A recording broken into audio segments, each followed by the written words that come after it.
पूरे देश की बात कर लेते हैं, आम लोगों की बात कर लेते हैं। दरअसल सितंबर का महीना शुरू हुआ है और सितंबर के महीने में क्या क्या बदलाव हुए हैं ये हम आपको बताते हैं। दरअसल सितंबर के महीने में कमर्शियल जो गैस है, गैस सिलेंडर, उसमें कमी आई कीमतों में। लेकिन हाईवे पर आप चलेंगे तो टोल टैक्स जो है वो ज्यादा आपको चुकाना पड़ेगा। बैंकिंग नियमों में भी बहुत बदलाव किया गया है। फिलहाल जो जानकारी मिल रही है कि पंजाब नेशनल बैंक ने केवाईसी की जो लिमिट थी, एक टाइम लिमिट थी, उसे पंजाब नेशनल बैंक ने हटा दिया है। तो सितंबर के महीने में बहुत सारे बदलाव हुए हैं, उनकी तस्वीरें भी, उसका हर एक अपडेट हम आपको देंगे।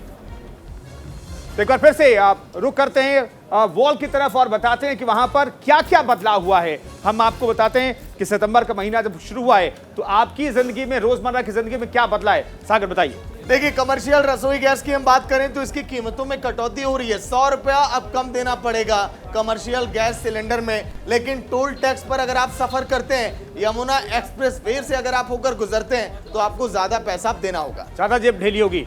यमुना एक्सप्रेस वे पर प्रति किलोमीटर 10 पैसे की वृद्धि कर दी गई है, तो आपको ज्यादा पैसे देने पड़ेंगे यमुना एक्सप्रेस वे या बाकी टोल पर चलते हैं तो किसी हाईवे पर चलते हैं। गाजियाबाद में प्रॉपर्टी खरीदना अब महंगा हो गया है। जो उत्तर प्रदेश में रहते हैं, गाजियाबाद में रहते हैं, एनसीआर में रहते हैं, उनके लिए गाजियाबाद में प्रॉपर्टी खरीदना महंगा हो गया है। देखिए, इंश्योरेंस के नियमों में भी बड़ा बदलाव हुआ है। ऐसे में कई बड़े बदलाव। न्यूज इंडिया की टीम जो है लगातार ग्राउंड जीरो पर जाकर लोगों से रिएक्शन भी ली। लोगों की कई तरह की बातें थी इस महंगाई को लेकर भी। लेकिन अब ताजा अपडेट सहयोगी अमन अब देंगे कि आखिर वाकई में लोगों का रिएक्शन क्या है और लोग क्या कुछ कह रहे हैं। अमन, फिलहाल क्या क्या बड़े बदलाव आज से हो रहे हैं और कितना लोगों की जेब पर असर पड़ने वाला है?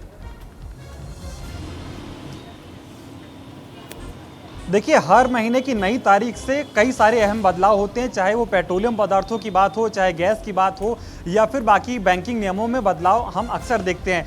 आज सितंबर की पहली तारीख है। कौन कौन से बड़े बदलाव हो रहे हैं उनके बारे में हम अपने दर्शकों को बताते हैं। जो कमर्शियल रसोई गैस सिलेंडर हैं उनकी कीमतों में 100 रुपये की कमी देखी गई है। और ये जो कमी है, अगर हम बात करें दिल्ली में तो 51 रुपये के आसपास है और बाकी दूसरे राज्यों में भी ऐसे ही इसकी कटौती की गई है। अगली अगर हम बात करें तो टोल टैक्स जो है वो कहीं ना कहीं उसकी कीमतों में इजाफा हुआ है। अगर आप यमुना एक्सप्रेस वे से सफ़र करते हैं, उस पर चलते हैं, तो अब आपको प्रति किलोमीटर 10 पैसे ज़्यादा देने पड़ेंगे। अगर पुराने दाम की बात करें तो पहले 2 रुपये 50 पैसे प्रति किलोमीटर के हिसाब से आपको देने पड़ते थे, अब आपको देने पड़ेंगे 2 रुपये 65 रुपये प्रति किलोमीटर के हिसाब से। तो जाहिर सी बात है, जिस तरह से टोल टैक्स की कीमतों में इजाफा हुआ है, कहीं ना कहीं जनता की जेब पर इसका असर देखने को मिलेगा। अगली बात पर आते ही कौन से बदलाव किए गए हैं। गाजियाबाद, दिल्ली एनसीआर में अगर किसी का सपना था उसको जमीन खरीदनी है, प्रॉपर्टी खरीदनी है, तो अब उसका सपना हो सकता है कहीं ना कहीं उस सपने को ठेस लगे, क्योंकि जो सर्कल रेट है वो बढ़ गया है, जिसके चलते जमीनों के भाव इस एरिया में अब बढ़ जाएंगे। अब बात करते हैं इंश्योरेंस की। जो लोग इंश्योरेंस एजेंट हैं, जो कंपनियों के इंश्योरेंस को बेचते हैं, उनको इंश्योरेंस बेचने पर पहले 30 से 35% तक का जो है कमीशन मिलता था। लेकिन अब उनका जो कमीशन है वो 30 से 35% से हटाकर 20% उनको कमीशन दिया जाएगा। तो 1 सितंबर है, नया महीना और ऐसे में कई बड़े बदलाव किए गए हैं। बहुत शुक्रिया अमन आपका तमाम जानकारी के लिए।